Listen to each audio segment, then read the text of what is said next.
Kerala state blood transfusion കൗൺസിലിന് കീഴിൽ പ്രവർത്തിക്കുന്ന blood ബാങ്കുകളിലെ ജീവനക്കാരുടെ ശമ്പള പരിഷ്കരണത്തിന് നിർദ്ദേശം നൽകി കേന്ദ്ര സർക്കാർ.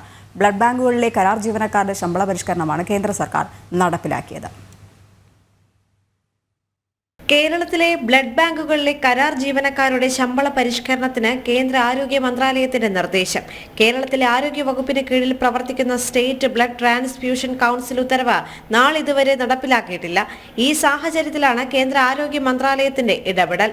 വർഷങ്ങളായിട്ടുള്ള ജീവനക്കാരുടെ ആവശ്യമായിരുന്നു ശമ്പള പരിഷ്കരണം എന്നത്. കേന്ദ്ര ആരോഗ്യമന്ത്രി JP നദ്ദയ്ക്ക് Sree Chithira Thirunal institute for medical science and technology employees Sangh general secretary Ranjith Kumar V നൽകിയ നിവേദനത്തെ തുടർന്നാണ് നടപടി. BMSന്റെ ഏറെ നാളുകളായിട്ടുള്ള ആവശ്യമാണ് കേരളത്തിലെ ബ്ലഡ് ബാങ്കുകളിലെ കരാർ ജീവനക്കാരുടെ ശമ്പള പരിഷ്കരണം എന്നത്.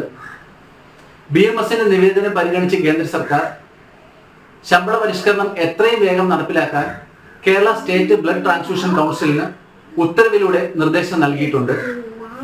ഈ ഉത്തരവ് എത്രയും വേഗം സംസ്ഥാന സർക്കാർ നടപ്പിലാക്കി ജീവനക്കാരുടെ കുടിശ്ശിക അടക്കം എത്രയും വേഗം വിതരണം ചെയ്യണമെന്നതാണ് BMSന്റെ നിലവിലെ ആവശ്യം. 10 ദിവസത്തിനകം ശമ്പള പരിഷ്കരണം നടപ്പിലാക്കി നാഷണൽ ബ്ലഡ് ട്രാൻസ്ഫ്യൂഷൻ കൗൺസിലിനെ അറിയിക്കണമെന്ന ജോയിന്റ് ഡയറക്ടർ പുറപ്പെടുവിച്ച ഉത്തരവിൽ നിർദ്ദേശിക്കുന്നുണ്ട്.